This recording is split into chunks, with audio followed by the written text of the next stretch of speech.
Our health headlines this Friday morning.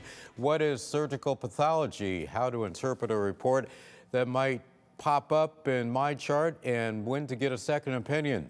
Joining us this morning is Dr. Marie Robert, Yale Medicine surgical pathologist and professor of pathology and medicine at the Yale School of Medicine. Dr. Robert, thank you so much for being with us this morning.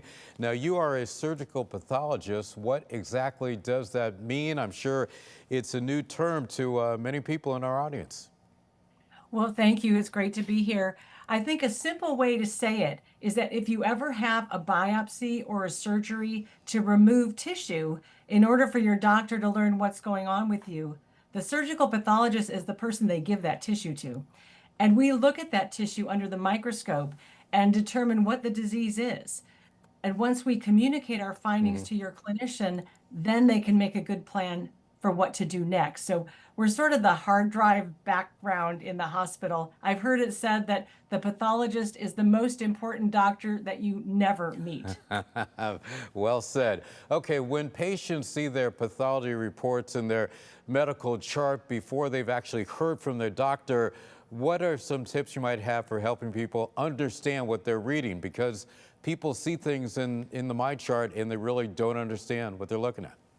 Yeah, it's a great question, and this is happening more and more. So when you're in a situation of reading your pathology report by yourself, the first thing to keep in mind is to not panic if something looks worrisome or alarming. Whatever's in that report, your doctor will have a good plan to treat it. If it is potentially alarming or just confusing, I recommend calling the office right away, and that's their plan in any case, just to speak with you. So the language, though, is medical parlance, and it might not be readily understandable, but there are broad disease categories you may recognize with Right. words like inflammation or tumors. And this points you in a direction, but mostly I recommend just hearing it from your expert physician. Yeah. Doctor, here's something that I'm sure a lot of people really ponder. When you're feeling uneasy, perhaps about a diagnosis or a treatment plan that's been outlined, when is the correct time to ask for a second opinion from a different doctor?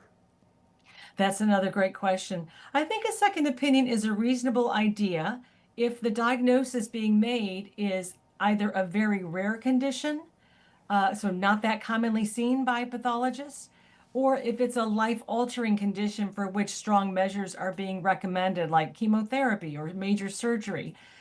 So this is a very reasonable question to discuss with your clinician. Important to bring that up. Do doctors feel slighted at all when somebody asks for a second opinion? I've always wondered that as well.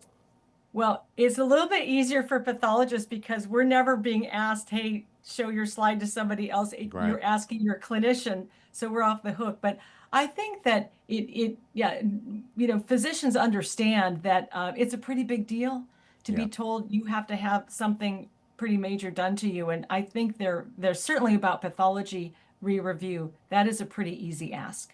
All right. Dr. Robert, we appreciate the time this morning. Appreciate you. Have a great weekend. Thank